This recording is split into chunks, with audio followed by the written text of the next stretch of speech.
জানি বাবা মাছ নিয়ে আসছে, 4 রকমের মাছ নিয়ে আসছে। তো বাকিগুলো যায়নি, বাবাই গুছিয়ে গুছিয়ে রেখেছে ধুয়ে।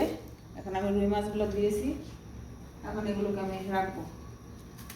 এভাবে করে রাখলে ওই মাছটা বরফ হলে যখন ছুটাবো, যে কোনো একটা জিনিস রাখলে যখন যে কয় পিস উঠিয়ে নেওয়া যায়, ও ভিজিয়ে উঠাতে হয় না।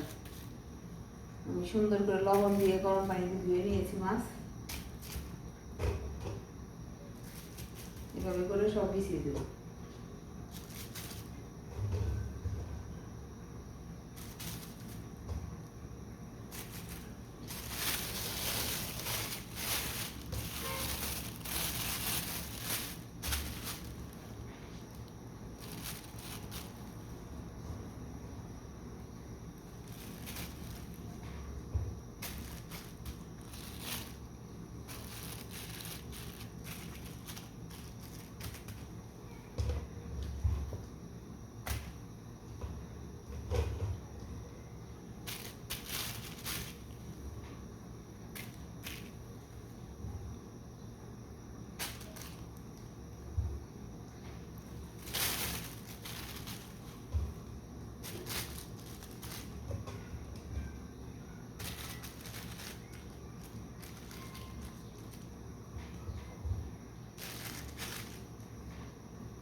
এখন আমি ঢিপে রেখে দিব।